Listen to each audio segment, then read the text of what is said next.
Hey friends, welcome back to the 5W series. My name is Atul and today's episode is about... Any guesses? Nuestra lucha es una lucha a muerte. Patria o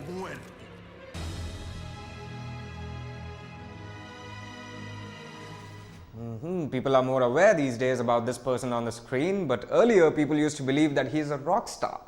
People used to go to music concerts sporting his image on t-shirts and hoodies and shirts and all sorts of things. But that's not exactly what he was. This guy was a nationalist leader, a communist, a humanist, and a great revolutionary. So let's find out more about Che Guevara. This great man was born on the 14th of June 1928 in Rosario, Argentina, in a middle-class family. He grew up to study medicine at the Buenos Aires University, and during this time, he traveled through Central and South America extensively. The poverty and oppression that he witnessed during this trip fused with his interest in Marxism and radicalized him completely. He believed that the only solution to the problems of people in Central and South America is armed revolution.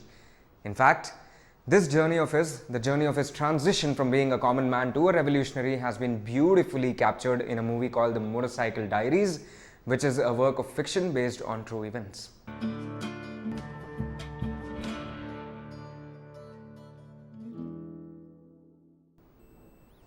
This newfound purpose of Che Guevara's life took him to Mexico in 1954.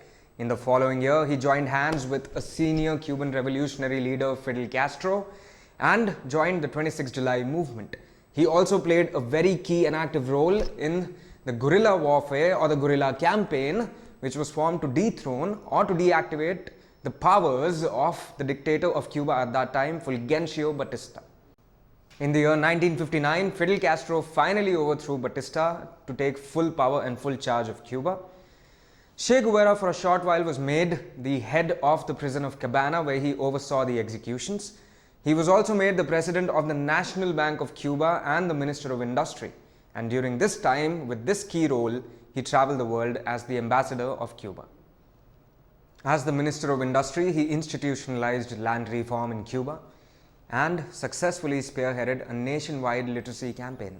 Additionally, he was a prolific writer who composed a seminal manual on the guerrilla warfare and also a best-selling book on his youthful continental motorcycle journey.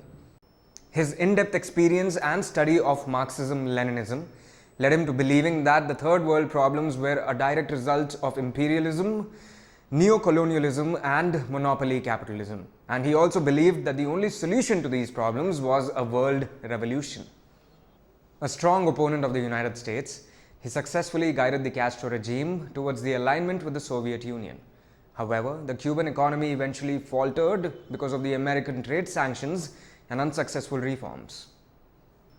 During this time, Che Guevara began to fall out with other Cuban leaders and finally left Cuba in the year 1965 to create more revolutions abroad.